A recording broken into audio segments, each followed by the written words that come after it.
Welcome back to another episode of Infidelity Tales Lab. We're thankful for your continued viewership. Before we begin, tell us, where in the world are you watching from? We love knowing our global reach. Now, let's dive into today's story. Chapter 1. The Foundation. Detective Ray Morrison had always prided himself on being a man of principle. At 54, with 28 years on the force, he commanded respect in the small town of Millbrook. His daughter, Linda, had married well, or so he thought. Tom Brennan, her husband of 18 years, was a successful construction contractor who'd built half the new developments in town. Tom was quiet, methodical, and had never given Ray any trouble. Until now. The call came on a Tuesday evening. Ray's grandson, Kyle, had been pulled over for speeding. Nothing unusual there. 16-year-old boys and fast cars were a dangerous combination. But when Ray arrived at the scene, something felt wrong. His partner, Officer Danny Walsh, was acting nervous, sweating despite the cool October air. "What's the story?"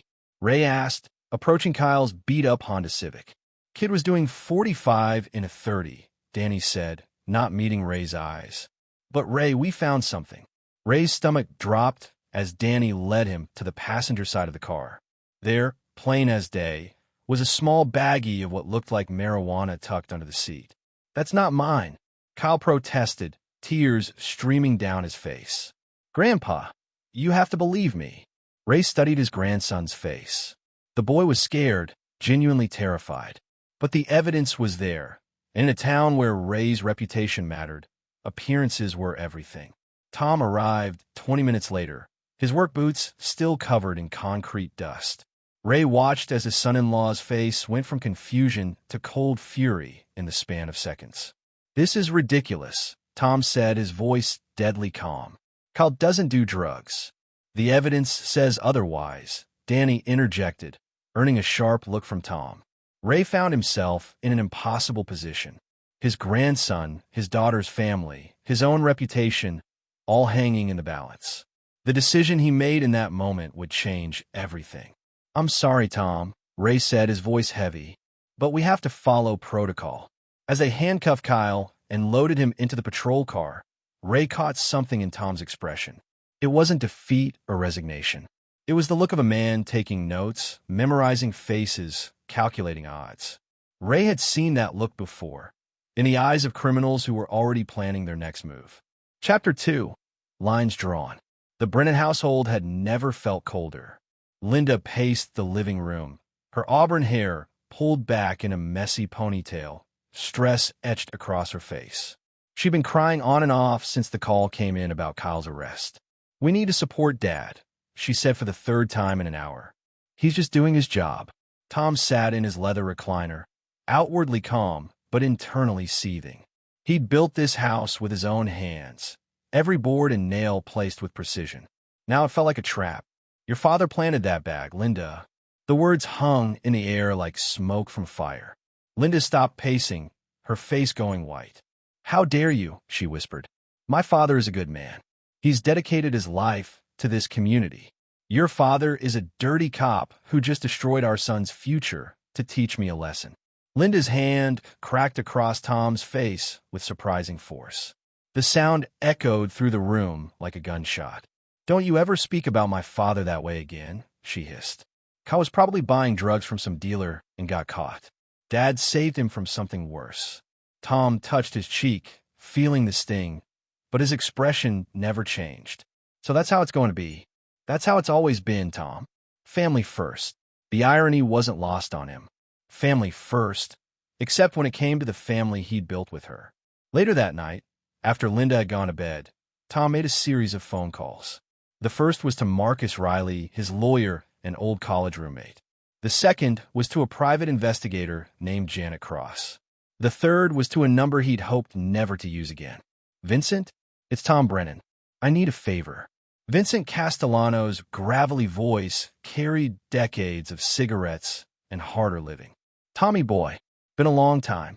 What's eating you?" "Someone hurt my kid. I need information." Information costs extra these days. "Money's not a problem." There was a pause. "Must be serious if you're calling me. Text me the details. I'll be in touch." As Tom ended the call, he didn't notice Linda standing in the hallway, having heard enough to know that her husband was planning something that would tear their family apart. Chapter 3. The Architect's Blueprint. The next morning brought an uncomfortable family meeting at Ray Morrison's house. Linda's mother, Carol, bustled around the kitchen making coffee while Linda's younger brother, Mike, sat at the dining table looking uncomfortable. Mike was a firefighter, 32 years old, with the same strong jaw as his father but softer eyes. "This is all going to blow over," Carol said, her voice artificially bright. "Kids make mistakes. Kyle will learn from this." Tom sat across from Ray, studying the man who'd raised the woman he'd loved for 18 years. Ray was still handsome at 54, silver-haired and broad-shouldered, with the kind of presence that commanded rooms. But Tom was looking deeper now, seeing things he'd missed before. "The question is," Ray said, "how do we handle this as a family?" "By telling the truth," Tom replied evenly. "The truth is that your son was caught with illegal substances," Ray shot back. "I could have looked the other way, but that wouldn't have been right." "Dad's right," Linda said, reaching across to squeeze her father's hand. "We can't enable Kyle's behavior." Mike shifted uncomfortably. "Maybe we should focus on getting him help instead of assigning blame." Tom almost smiled. Mike was the only one in the room with any sense, which made what was coming even more tragic. "Kyle's already talking to a counselor," Tom said. "Court appointed, but he maintains his innocence." "Of course he does," Ray scoffed. "They all do." That afternoon, Tom received his first package from Vincent. It contained surveillance photos, financial records, and a detailed timeline of Ray Morrison's activities over the past 6 months. What Tom found buried in those records made him lean back in his office chair and whistle low. Detective Ray Morrison wasn't just a dirty cop. He was an entrepreneur.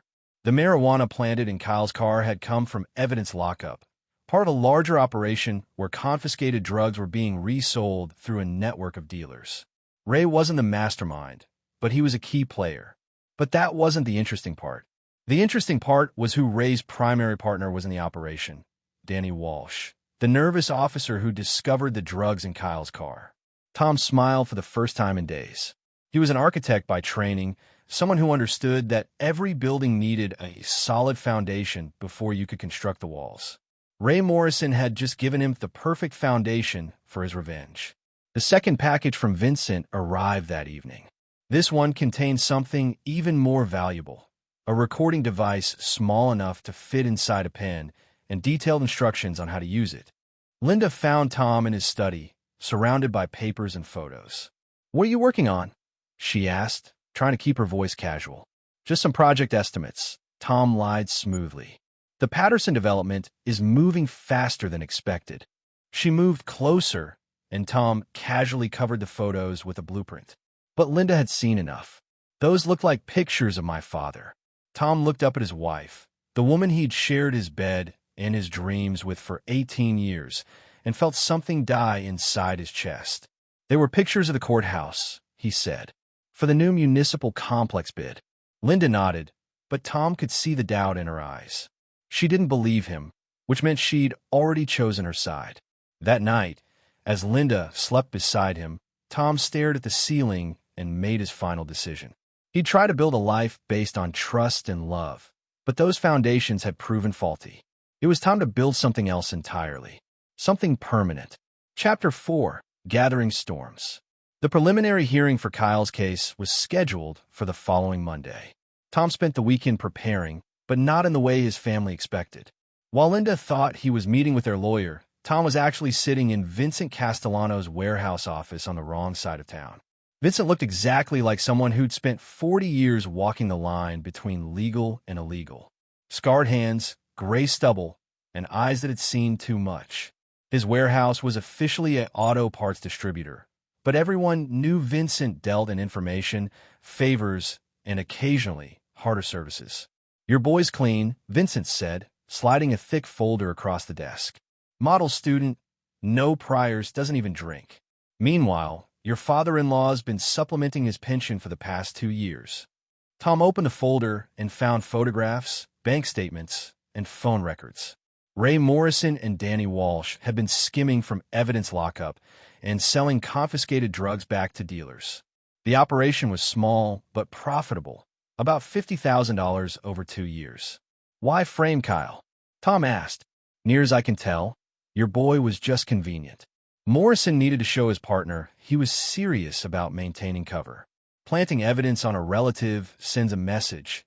Nobody's above suspicion. Tom studied a photograph of Ray counting money in what looked like a storage unit. How solid is this evidence? Solid enough to end careers and start prison sentences. But here's the thing, Tommy. Your wife's been asking questions about you two. That stopped Tom cold. What kind of questions? She hired a PI 3 days ago. Wants to know where you've been spending your time, who you've been talking to. Woman's preparing for war. Tom leaned back in his chair, feeling the pieces of his life rearranging themselves. Linda wasn't just defending her father. She was actively working against her own husband. There's more, Vincent continued. Your brother-in-law, Mike? He's been meeting with Linda and your father-in-law. Looks like the whole family's circling the wagons. Mike's a good guy, Tom said, though doubt was creeping in. Good guys sometimes do bad things when family pressure gets applied. From what I can see, they're planning to present a united front at the hearing. Your son's going to get thrown under the bus, and you're going to be painted as a delusional father who can't accept his kid's guilt.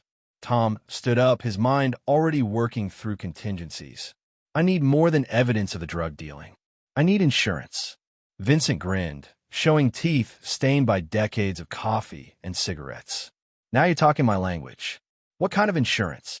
The kind that makes people think twice before they betray family.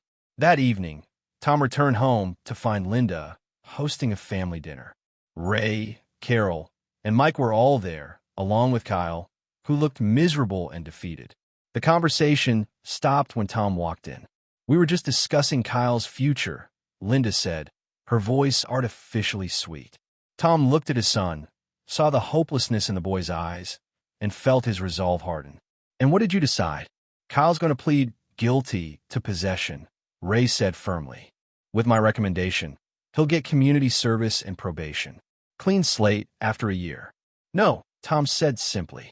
The room went silent. Even Carol stopped serving dinner. Excuse me. Ray's voice had an edge to it. Kyle's innocent. He's not pleading guilty to anything. Mike cleared his throat. Tom, maybe it's better to just put this behind us. Fighting it will only make things worse. Tom looked at his brother-in-law, someone he'd considered a friend for over a decade. Whose side are you on, Mike? I'm on the family's side. So, am I, Tom replied. The question is, which family? Linda stood up abruptly. Kyle, go to your room. Mom, I didn't. Now. After Kyle left, the real conversation began. You're being unreasonable, Carol said. Ray is trying to help. Ray is trying to cover his ass, Tom shot back. Ray stood up, his hand instinctively moving toward where his service weapon would normally be. I think you should be very careful about what you say next, Tom. Tom smiled, and something in that smile made everyone in the room shift uncomfortably. Are you threatening me, Ray? In my own house. The tension was broken by Linda's voice, cold and final. If you can't support this family's decision, maybe you should leave. Tom looked around the table at faces that had once been welcoming, now closed and hostile. Vincent had been right. They'd already chosen sides. I'll pack a bag, Tom said quietly. As he headed upstairs, he heard Linda's voice behind him. You have until Monday to come to your senses. Tom paused on the stairs, not turning around. Monday's the hearing. I'll see you in court. Chapter 5. The Perfect Storm. Tom checked into the Millbrook Inn, a small hotel downtown that catered to business travelers and people going through divorces. The irony wasn't lost on him. From his room, he could see the courthouse where Kyle's fate would be decided in 3 days. His phone rang constantly. Linda trying to negotiate, Mike attempting to mediate, even Carol calling to appeal to his Christian sense of forgiveness. Tom let them all go to voicemail. Vincent arrived Sunday evening with the final pieces of Tom's plan. Your father-in-law's been busy, Vincent said, spreading new photographs across the hotel room's small table. He met with the prosecutor yesterday. Looks like they're not just railroading your kid. They're planning to charge him as an adult. Tom's hands clenched into fists. On what grounds? Possession with intent to distribute. They're claiming the amount found was too large for personal use. That's impossible. The bag was tiny. Vincent's smile was grim. Funny thing about evidence lockers, things have a way of growing. My source says the bag that'll appear in court tomorrow will be considerably larger than the one they showed you Tuesday night. Tom stared out the window at the courthouse, his mind racing. They weren't just covering up Ray's corruption. They were actively destroying Kyle to do it. Here's what you asked for, Vincent said, sliding a small device across the table. Digital recorder, voice-activated, 8-hour battery life. Completely undetectable once it's in place. And the other thing? Vincent handed him a manila envelope. Birth certificate, social security records, medical files. Your wife's been busy over the years. More secrets than a politician. Tom opened the envelope and found documentation that made him sit down hard on the hotel bed. Linda hadn't just been hiding things from him. She'd been lying about fundamental aspects of their life together. How long have you known? Vincent asked. I suspected something was off about 5 years ago. But this... Tom held up a birth certificate that showed Kyle wasn't his biological son. The dates didn't lie. Linda had been pregnant before they met, not after. The father, Danny Walsh, your father-in-law's partner. Tom laughed, but there was no humor in it. So Kyle is actually Ray's grandson through Danny, not me. That's why they're so eager to protect the family name. And why they're willing to destroy the kid to protect themselves. If this comes out, it exposes both the affair and the drug operation. Tom stood up and walked to the window. Below, the courthouse looked peaceful in the evening light. Tomorrow, it would become a battleground. Vincent, I need you to do something for me. Name it. I want you to be in that courtroom tomorrow. And I want you to record everything. Monday morning arrived gray and cold. Tom dressed in his best suit, navy blue, conservative, the kind of outfit that suggested respectability and quiet confidence. He ate breakfast alone in the hotel restaurant, watching the local news report on the troubled teenager from a prominent construction family. The courthouse was already busy when Tom arrived. Marcus Riley, his lawyer, met him at the steps. Tom, we need to talk, Marcus said urgently. The prosecution just filed amended charges. They're claiming Kyle had enough marijuana for distribution. I know, Tom said calmly. How could you? Never mind. The point is, this changes everything. We're not talking about simple possession anymore. This could mean real jail time. Tom looked at his oldest friend, someone he'd trusted for 20 years. Marcus, whose side are you on? What do you mean? Are you working for me? Or did someone get to you too? Marcus's face went pale. Tom, you're being paranoid. Nobody got to me. Then why didn't you fight the amended charges? Why are you pushing me to accept a plea deal that ruins my son's life? Marcus looked around nervously. Because sometimes you have to accept reality. Tom nodded slowly. You're right. Sometimes you do. Inside the courthouse, Tom saw his family gathered in the gallery. Linda sat with her parents, Mike beside them, all presenting a united front. They looked like they were attending a funeral, which in a way they were. Kyle sat at the defendant's table, looking small and lost in his oversized suit. When he saw Tom, the boy's face lit up with hope and relief. Dad, you came? Of course I came, Tom said, placing a hand on his son's shoulder. The word son felt different now, but the love remained the same. Biology didn't determine family, loyalty did. As the judge entered the courtroom, Tom caught Vincent's eye. The man was sitting in the back row, dressed like any other court observer, his equipment hidden and ready. All rise for the Honorable Judge Patricia Hawkins. Tom stood, feeling the weight of the manila envelope in his jacket pocket. In a few minutes, everyone in this room would understand the true meaning of family loyalty and betrayal. Chapter 6. The Reckoning Begins. Judge Hawkins was a stern woman in her 60s, known for running an efficient courtroom and having little patience for theatrics. She'd been on the bench for 15 years and had seen every kind of case Millbrook could produce. We're here for the arraignment of Kyle Brennan, she announced.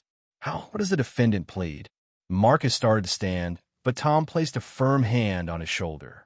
Your Honor, before we enter a plea, I'd like to present evidence that's relevant to this case. Judge Hawkins frowned. Mr. Brennan, this is an arraignment, not a trial. Evidence presentation comes later. Your Honor, this evidence directly relates to the integrity of the charges being filed. I believe it's relevant to the court's consideration of bail and plea arrangements. From the prosecution table, District Attorney Robert Shun looked annoyed. Your Honor, this is highly irregular. The defense is clearly stalling. Tom stood up. Your Honor, I'm not the defense attorney. I'm the defendant's father, and I have information that this court needs to see. The murmur from the gallery was immediate. Linda half rose from her seat, her face a mask of confusion and growing alarm. Judge Hawkins considered for a moment. Mr. Brennan, you have 5 minutes to present whatever evidence you think is relevant. But this better not be a waste of the court's time. Tom reached into his jacket and pulled out the manila envelope. But instead of opening it immediately, he turned to face the gallery. Your Honor, before I present this evidence, I need to ask Detective Ray Morrison to stand. Ray's face went white, but he stood slowly, his police dress uniform immaculate. Detective Morrison, you were the responding officer who discovered the alleged marijuana in my son's vehicle, correct? I was on scene, yes, Ray said carefully, and you can swear under oath that the evidence was not planted. D.A. Chin stood up. Objection. Mr. Brennan is not qualified to conduct an examination. Sustained, Judge Hawkins said. Mr. Brennan, get to your point. Tom opened the envelope and pulled out a series of photographs. Your Honor, these photographs show Detective Morrison and Officer Danny Walsh engaged in what appears to be the sale of confiscated drugs from the evidence locker. The courtroom erupted. Ray sat down hard, his face ashen. Linda was on her feet, shouting something Tom couldn't hear over the general chaos. Judge Hawkins was banging her gavel for order. Furthermore, Tom continued, his voice cutting through the noise, I have bank records showing that Detective Morrison has received over $50,000 in unexplained deposits over the past 2 years. D.A. Chun was frantically conferring with his assistants. Ray Morrison looked like he was about to have a heart attack. Your Honor, Tom said, I submit that these charges against my son are part of a cover-up designed to protect a corrupt police officer who needed to demonstrate his legitimacy by sacrificing an innocent boy. Judge Hawkins had restored order, but barely. Mr. Brennan, these are very serious allegations. Do you have proof to back them up? Tom handed the envelope to the bailiff. Everything's in there, Your Honor. Financial records, surveillance photographs, and witness statements. Your Honor, D.A. Chun said desperately, we request an immediate recess to examine this alleged evidence. Granted, we'll reconvene in 2 hours. As the courtroom began to empty, Tom felt a hand on his shoulder. He turned to see Ray Morrison, his face a mixture of rage and desperation. You son of a bitch, Ray hissed. You have no idea what you just done. Tom looked at the man who'd raised his wife, who'd been a grandfather to Kyle, who'd thrown them all away to protect his own interests. I know exactly what I've done, Tom said quietly. I've started telling the truth. Ray leaned closer. This isn't over. You're right, Tom replied. It's just beginning. As Ray walked away, Tom noticed Linda approaching. Her face was streaked with tears, but her eyes held something he'd never seen before, pure hatred. How could you do this to my family? She whispered. Tom looked at the woman he'd loved for 18 years, the mother of the boy he'd raised as his own son, and felt the last of his old life die. I didn't do anything to your family, Linda. Your family did it to themselves. She raised her hand as if to slap him again, but stopped when she saw his expression. Something in Tom's eyes warned her that this time, he might not just stand there and take it. This marriage is over, she said. Yes, Tom agreed. It is. As Linda walked away, Tom turned to Kyle, who'd been watching the entire exchange with wide eyes. Dad, what's happening? Tom put his arm around the boy's shoulders. We're going home, son. Your real home. For the first time in a week, Kyle smiled. Chapter 7, Unraveling. The 2-hour recess turned into an all-day investigation. By 5 o'clock, Ray Morrison and Danny Walsh were in custody, and D.A. Chun was in Judge Hawkins' chambers explaining how his office had failed to properly vet the evidence in Kyle's case. Tom sat in the courthouse cafeteria with Kyle and Marcus, watching the news coverage on the small television mounted in the corner. The scandal was already making statewide news, small-town police corruption exposed by desperate father. How long have you been planning this? Marcus asked quietly. Since the moment Linda slapped me for telling the truth about her father, Tom replied. Kyle looked confused. But Dad, how did you know Grandpa was dirty? Tom studied his son's face. Kyle still didn't know about Danny Walsh being his biological father, and Tom wasn't sure he ever needed to. Some truths were more destructive than helpful. Sometimes you have to dig to find the truth, Tom said. And sometimes the truth finds you. Vincent Castellano appeared at their table like a well-dressed ghost. Mind if I sit? Marcus tensed. Tom, who is this guy? A friend, Tom said simply. Vincent sat down and placed a small digital recorder on the table. Thought you'd want to hear this. He pressed play, and Linda's voice filled the small space around their table. We need to make sure Tom looks unstable, she was saying. If we can show he's having some kind of breakdown, it'll discredit whatever evidence he thinks he has. Ray's voice came next. Danny's already talked to the prosecutor. They're willing to amend the charges to adult felony levels if Tom doesn't back down. What about Kyle? That was Mike's voice. Kyle's expendable, Ray said coldly. Better to sacrifice one kid than lose everything. The recording continued for another 10 minutes, documenting a conversation that had taken place just that morning in the courthouse parking lot.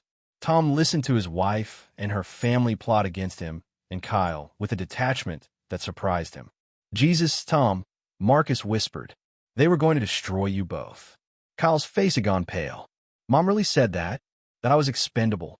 Tom reached over and squeezed his son's hand. Your mother chose her side, Kyle. Now we know where we stand. Vincent turned off the recorder. There's more if you want it. Your brother-in-law, Mike, wasn't entirely on board with the plan, but he wasn't willing to stand up to his father either. What about the drug charges against Kyle? Marcus asked.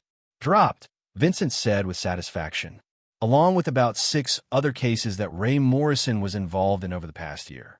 DA's office is in full damage control mode. Tom stood up. Kyle, we're going home. To the hotel. No, to our real home. The Brennan house looked different as they pulled into the driveway. Linda's car was gone, and so was most of the furniture from the front room. Tom wasn't surprised. She was probably at her parents' house, regrouping and planning her next move. They walked through the house together, taking inventory. Linda had been busy during the day's court proceedings. She'd taken her clothes, jewelry, and several pieces of furniture that had belonged to her grandmother. But she'd also taken things that weren't hers. Kyle's computer, Tom's tools, even the photo albums that contained Kyle's baby pictures. She took everything, Kyle said sadly. She took things, Tom corrected. There's a difference. That evening, as Kyle did homework at the kitchen table and tried to pretend everything was normal, Tom sat in his study planning the next phase of his campaign. Vincent had provided him with enough evidence to destroy Ray Morrison's career and send him to prison. But that was just the beginning. His phone rang. Linda's number. Hello, Linda. We need to talk. Her voice was carefully controlled, but Tom could hear the strain underneath. I'm listening. Meet me at Morrison's diner. 1 hour. Come alone. Why would I do that? Because if you don't, you'll never see Kyle again. The line went dead. Tom stared at the phone, feeling a familiar cold anger settle in his chest. Linda had just made her biggest mistake yet. He called Vincent. I need backup, Tom said. What kind of backup? The kind that makes sure I walk out of Morrison's diner in one piece. On my way. As Tom got ready to leave, Kyle looked up from his homework. Where are you going, Dad? To end this, Tom said. Once and for all. Chapter 8, The Final Gambit. Morrison's Diner sat on the edge of town, a classic American eatery that had been serving truckers and locals for 40 years. At 8 o'clock on a Monday night, it was nearly empty except for a few regulars at the counter and Linda Brennan sitting alone in a back booth. Tom entered through the front door while Vincent and 2 of his associates positioned themselves outside. Through the windows, Tom could see them taking up strategic positions around the building. Linda looked up as he approached. She'd been crying, but her makeup was perfect and her posture was straight. Even in crisis, she maintained appearances. Sit down, she said. Tom remained standing. You said something about Kyle. I did. Linda's voice was steady, but her hands shook slightly as she reached for her coffee cup. He's not your son, Tom. not biologically. I know. That stopped her cold. You know, Danny Walsh is his father. You were 3 months pregnant when we met, not 3 months after we got married. Linda's facade cracked slightly. How long have you known? Suspected for years. Confirmed yesterday. Tom slid into the booth across from her. The question is, why tell me now? Because I want you to understand what's at stake here. Kyle belongs with his real family. Tom almost laughed. His real family? You mean the drug-dealing cops who just tried to frame him for felony possession? My father made mistakes. Your father is a criminal who is willing to sacrifice his own grandson to save his own skin. Linda leaned forward, her voice dropping to a whisper. Danny wants to be part of Kyle's life. He wants to claim his son. Danny's in jail. He'll make bail. And when he does, he's going to file for custody. Tom studied his wife's face, looking for tells. She was lying about something, but he couldn't pinpoint what. Even if that were true, Tom said, Kyle's 16. He's old enough to choose where he wants to live. Not if his legal father is declared unfit. The threat was clear. Linda and her family were planning to attack Tom's fitness as a parent, probably claiming mental instability or worse. Let me guess, Tom said. I'm having a breakdown? Paranoid delusions? Making wild accusations against respected police officers. Linda's silence was answer enough. Tom reached into his jacket and pulled out a small device, the recorder Vincent had given him. You should know that everything you've said in the last 5 minutes has been recorded. Linda's face went white. You're wearing a wire? I'm protecting myself from a family of criminals and liars.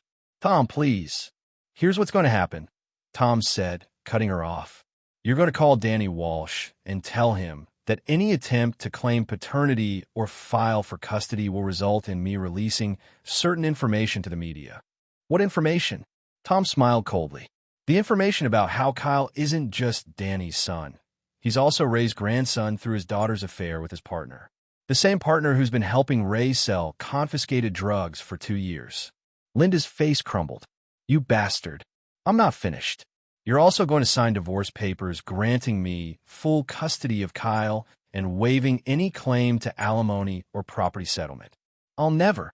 Or I release the recordings of your family planning to frame an innocent boy for felony drug possession. Linda stared at him for a long moment. I don't recognize you anymore. Good, Tom said, standing up.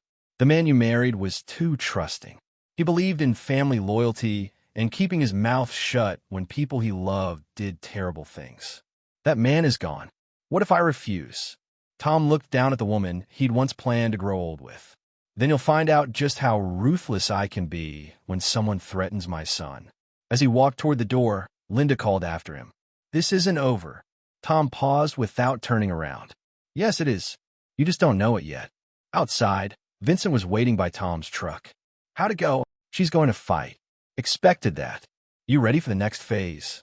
Tom looked back at the diner, where Linda was still sitting in the booth, probably calling her father or her lawyer or both. What's the next phase? Vincent grinned.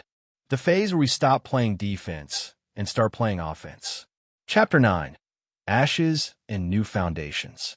3 months later, Tom stood in the ruins of the Morrison family empire and felt something approaching satisfaction. Ray Morrison had been sentenced to 5 years in federal prison for drug trafficking and corruption. Danny Walsh got 3 years for his role in the operation.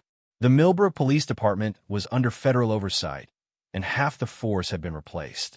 Linda had fought the divorce for exactly 6 weeks before Vincent's second phase of evidence convinced her that surrender was her only option. The recordings of her family's conspiracy were damaging, but the financial records showing her knowledge of her father's criminal activities were devastating. She'd signed the papers granting Tom full custody of Kyle and walked away with nothing but her car and her clothes. Kyle was thriving. The boy had started seeing a therapist to deal with the trauma of his arrest and the revelation of his family's betrayal, but he was resilient. His grades had improved, and he'd made the varsity baseball team. More importantly, he'd stopped looking over his shoulder, stopped waiting for the next betrayal. Tom's construction business had actually benefited from scandal. Being the man who'd exposed police corruption and save his son had given him a certain cachet in the community. New contracts were coming in faster than he could handle them. The only casualty Tom occasionally regretted was Mike Morrison. Linda's brother had tried to stay neutral in the family war, but neutrality was a luxury Tom could no longer afford. When Mike had refused to testify against his father, Tom had made sure that Mike's fire department learned about his brother-in-law's prior knowledge of Ray's activities. Mike had been forced to resign and had left town quietly, probably to start over somewhere else. Tom felt bad about that for approximately 10 minutes. Then he remembered Mike sitting at his dinner table, listening to plans to destroy Kyle, and saying nothing. Family loyalty was a fine thing, but it had to run both ways. On a Tuesday evening in January, Tom and Kyle were working together in the garage, rebuilding the engine of Kyle's Honda. The boy had grown 3 inches since the trial and was finally looking his father in the eye when they talked. "Dad, can I ask you something?" "Shoot. Do you ever miss Mom?" Tom considered the question while cleaning a carburetor. "I miss the woman I thought she was. But that woman probably never existed." "Do you think she misses us?" "I think she misses the life we had. But she made her choice." Kyle nodded, accepting this the way he'd learned to accept most hard truths. "Vincent called today. Said Danny Walsh is getting out next month." Tom's hands stilled on the engine part. "Is he planning to cause trouble?" "Vincent doesn't think so. Apparently Danny's got a job lined up in Colorado. Wants to disappear and start over. Smart man." They worked in comfortable silence for a while, the sound of tools and quiet classic rock filling the garage. Finally, Kyle spoke again. "I know about Danny being my biological father." Tom looked up. "How long have you known?" "Since the trial. I heard Linda talking to her lawyer." Kyle shrugged. "Doesn't change anything. You're still my dad." Tom smiled, feeling something warm settle in his chest. "Damn right I am. And if anyone tries to take me away from you again..." Tom's smile turned cold. "They'll learn why that's a bad idea." Later that evening, after Kyle had gone to bed, Tom sat in his study reviewing the final reports from Vincent's investigation. Every loose end had been tied up, every enemy neutralized or neutralized. Ray Morrison would die in prison. Danny Walsh would disappear into obscurity. Linda had remarried within 2 months, a middle manager from the next town over who had no idea what kind of woman he'd taken on. Tom's phone rang. Unknown number. "Hello. Mr. Brennan? This is Agent Sarachon with the FBI. I wonder if we could speak." Tom's blood chilled. "About what?" "We're investigating some irregularities in the evidence against the Morrison police corruption case. Some of our forensic accountants have questions about how certain financial records were obtained." Tom was quiet for a long moment. "Are you asking if I broke any laws to expose criminals?" "I'm asking if you'd be willing to meet with us to discuss your methodology." Tom thought about Ray Morrison in his federal cell, about Danny Walsh planning his escape to Colorado, about Linda starting her new life with a man who would probably be as naive as Tom had once been. "Agent Shun, I think you'll find that everything I did was in defense of my family. And I'd do it all again." "That's what I was afraid you'd say. Are you planning to arrest me?"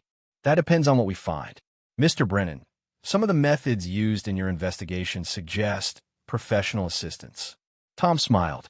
"Agent Shun, I'm a construction contractor who built half this town with his own hands. When someone tries to destroy my family, I build something to stop them. And if we find evidence of illegal surveillance or evidence tampering, then you'll have to prove it in court."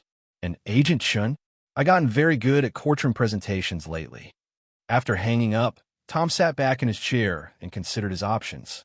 The FBI investigation was probably inevitable. Vincent's methods weren't always strictly legal, and eventually someone would notice. But Tom had learned something important over the past few months. When you burn bridges, make sure you burn them completely. Half measures led to half victories, and half victories left your enemies alive to fight another day. He picked up his phone and dialed Vincent's number. "We need to talk," Tom said when Vincent answered. "Federal heat? Warming up. I'll be there in an hour."